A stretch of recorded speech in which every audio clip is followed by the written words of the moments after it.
Good afternoon, everybody. I am Dr. Mary with 4 Points Family Chiropractic. If you don't know where we are located in Northwest Austin, off of 2222 and 620, that 4 Points area. And I'm hopping on today to talk to you about omega fats. It gets talked about a lot. I hear it mentioned, but this is just going to be a breakdown of exactly what they are, what they do, why we should care, and where we get them from. And it's relevant to our overall health, but it's often overlooked. We will almost certainly have a cat visiting us here during this, just so you know. So there's 3 omegas 3, 6, and 9. 3 and 6 are the ones that get talked about the most because they are the most important. So 9 I'm going to kind of gloss over, but it's good for you to know anyway. But the big thing to take away from this is that our modern diet is throwing these way out of whack and really messing with our overall health and our inflammation levels because of the balance of these omega fats. So omega fatty acids are types of unsaturated fats, which are generally considered kind of healthy fats, meaning your body takes them and uses them appropriately to make sure you're as healthy as possible. So these play a vital role in inflammation control, your brain function, your heart health, a lot of other structures and functions that happen throughout the body. So again, the main 3 are omega 3, 6, and 9. And we're just going to break down each of them. So omega-9, the good way to think of that about that is kind of the optional, the optional ally. So omega-9, sorry, this really wants to be in on this, like oleic acid, they're not essential. So what that means is our body can make them. If you were on a desert island and you needed them, your body could make oleic acid. So omega-9s are ones that your body can just make on their own. And if you need to access them, the way that we kind of get them in our modern diet is from things like olive oil, avocados, nuts and almonds. What they do, omega-9s, is they reduce inflammation, they support heart health, and they improve your insulin sensitivity.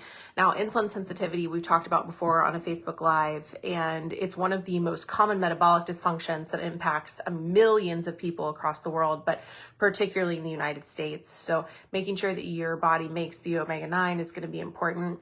It's something that's good to involve in a healthy diet, but it's not really something you need to worry about supplementing, but it's good to know what it is because it still comes up in the conversation. Now, omega-3s, these are the good ones. This is like an anti-inflammatory hero. We depend on this one specifically for this. So they're essential fatty acids, meaning our body can't make them. So omega-9 your body can make, omega-3 and 6 your body cannot make. We are obligated to get them from our environment. So the ALAs are from plants like flax and chia. So those are more plant-based.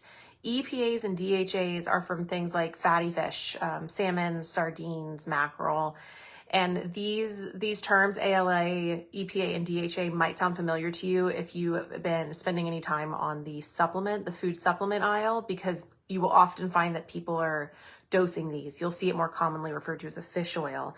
And I'll get to that later as far as supplementing that, because you do want to make sure you have a high quality fish oil. But what the omega-3s do is they reduce overall inflammation, like in the whole body at the cellular level. They support your heart health, your brain health, and your eye health. So one of the things they're doing for you in your brain is making sure that the dendrites, that the connections in the brain are working appropriately. You'll hear, as chiropractors, we talk a lot about neuroplasticity, which is your body's ability to build new neural pathways given a new environment. It's incredibly important. We need to be able to do it. It's how our body bounces back from injury. It's how we reestablish thought processes. It's how we learn patterns. So making sure that you have a good balance of healthy omega-3s helps with all that neuroprotective work. If you ever get a concussion or a head injury, somebody's going to tell you to be supplementing with fish oil because it helps so much with the recovery in the brain. So as chiropractors, if we ever start asking you about something like that, it's because we want to make sure that overall your cellular health is doing what it's supposed to do. When we check you, we're checking your spine to make sure that that neuroplasticity is working at the level of the spine. So if you know someone that neuroplasticity is just not doing what it's supposed to, and you can tell they're not recovering the way that they should, maybe they're not responding to their environment as quickly as they used to, their balance seems off, anything like that, they can actually come in and get a full spinal screen here at our office. We do any necessary x-rays, neuro exam, any necessary orthopedic testing, consult with the doctor and review with the doctor. That's normally $348. We offer it for $97 if they mention this Facebook Live and they say anything about omegas. So it is a check that we offer. And you know, omega-3s are also a really, really important part with joint function, and they impact the hyaline cartilage. So the part that makes your joints slippery and keeps them from breaking down too rapidly.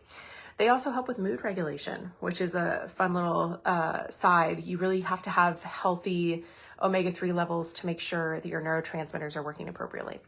Now, omega-6, that is still an essential acid, but it's a little bit trickier. So omega-6, they're essential. We need them. We can't make them on their own. We have to seek them. We have to get them from our diet. But too much of a good thing becomes a problem really, really easily with omega-6. So the main source is linoleic acid, which is found in vegetable oils.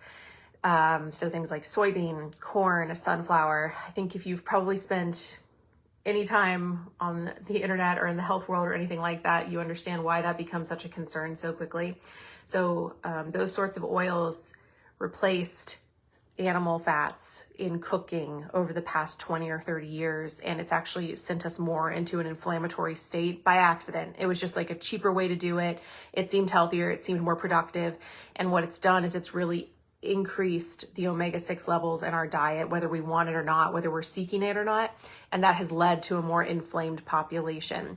So we really only want it in small amounts when we need it. Omega-6s help with skin health, hormone production, and cell function. Obviously, those are so important, but the problem is that they can promote, when they're in excess, they can promote inflammation down at the cellular level, so everywhere, right? So we're dealing with systemic inflammation, especially if it's not balanced with enough omega-3s. So the core problem is the imbalance itself. Our bodies need a balance of omega-6 and omega-3 to stay in an anti-inflammatory state. So the ideal ratio of 6 to 3 is either anywhere from 1:1 to 4:1. What's your guess for how much it is in the modern Western diet? So it's 15 to 20 to 1. Way too much omega-6. Like, we are way overdoing this. And what it's done is it drives us into a chronic inflammation state, which can lead to things like heart disease, metabolic imbalance, diabetes, arthritis, even depression. You know, we were talking earlier about some of the omegas impacting our neurotransmitters. That imbalance has the same thing. It impacts the same part of your body. So why does this imbalance even exist? It really comes down to how our food system has changed, and it has changed significantly. Even if I think back to how I was eating when I was little compared to now, it's a completely different field. Where we get our food is different, how it's prepared is different, the access and convenience is really different. We really have a high intake of processed foods. You'll hear that discussed over and over again, just kind of in the zeitgeist, but it is a big problem. Jeez. So this is the cat that is insisting on making everything about him. The widespread use of vegetable oils, we are using it all the time. Like, most people have like an oil by their stove that they cook with, and often it is a seed oil. Things like canola oil are cheap, they're easy to get. You're using it in baking, it's in fast food, it's in processed food, frozen food, it's just ubiquitous. So paying attention on your labels to where that's coming from and trying to minimize it is going to be a big part of this. You just have to be conscious of what you're looking for. And then, of course, low omega-3 intake. You can't have that balance. It's really easy to get the omega-6s, but if you're not paying attention to the omega-3s, you can't counteract that gap between the ratio. And those, we just tend to eat less fish. We eat fewer seeds, less whole foods. The variety is not there, right? A lot of people just kind of pick like 2 or 3 things that they like to eat and kind of do that on repetition. So we really have to make sure we're getting a variety of our food. Omega-6s overall is sort of an economic problem. They're cheap, they're stable, they're everywhere, they're readily available. It's up to us to pay attention to where they're sneaky in our food and how much of them we're consuming. Omega-3s, not so much. We have to pay attention to where we're getting them. We have kind of the opposite problem. So we have to kind of seek them and make sure we're getting some degree of fish, seeds, variety in our food. The good news is this is not that hard to fix. This is a pretty easy problem to fix the ratio. Good thing to know first is where you are on that ratio. I usually tell people if they're concerned about it, pay really close attention to what they're eating for the first probably 2 weeks and then start kind of shifting their focus to making sure that you're cutting your omega-6s. So limit your processed foods, fried foods, foods cooked in soybean oil, canola oil, corn oil, anything like that. Corn oil is very tricky, by the way. That's in a lot of processed foods. Now, boosting your omega-3s, pay attention to as well. Eating fatty fish 2 to 3 times a week. Add flaxseed, chia seed, walnuts to your meals. I like to get the ground chia seeds because those are a little bit easier to digest when you mix with water. I'll do that with like the yogurt in the morning and kind of make a chia seed parfait. But the ground chia seeds are easier for us to access the omega-3s. If you need to, consider a fish or an oil supplement if needed. So that kind of brings me back to what I was saying about a quality fish oil. Fish oil, it's easy to find a product that can go rancid really easily. And you might not smell it necessarily because it's encapsulated. So I like the standard process. They have fish oil. I usually tell people to try to keep it in the fridge, try to keep it temperature stable. Texas work. And then also calamari oil is another product you can get from Standard Process. And that's almost pure omega-3. It's a great supplement. A lot of people complain about kind of the burp taste afterwards. Both of those seem to digest really easily as well. That's the big complaint I hear about fish oils.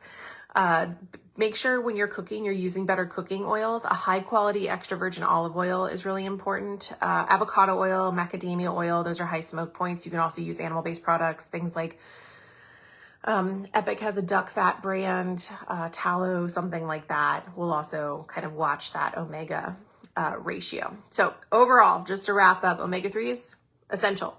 They're anti-inflammatory. Most people need more. We're not getting enough. Omega-6s, still essential. We're getting way too much of them, whether you know it or not, whether you want to or not. We overconsume. We have to pay attention and balance it. Omega-9s, not essential, but healthy. Focused on your whole food sources as much as you can, but your body will do that pretty much on its own. So takeaway overall, just focus on real whole foods, balance your fats, and be aware of the hidden omega-6s in your body. And then just be aware of how much those things impact your overall neural health. Most people will notice when their neurology starts to function better. They'll be able to tell. It's subtle, but they can tell. So if there's anybody you know, again, who isn't having the best neural function, maybe they notice like a slowness, a balance issue, they're having trouble sleeping, anything like that with their focus, that's what chiropractors check. We check for neurological function. You can do a full exam in our office. If they mention omegas or this Facebook Live, they can get the full exam, which includes consult with the doctor, any necessary x-rays, orthopedic tests, neurological exam. It's normally $348, but if they mention this talk, it's $97. So give that a try. See what your omegas look like when you start to pay attention to them and when you switch your ratio, and let us know if you have any questions. Leave them in the comments. Thank you for joining.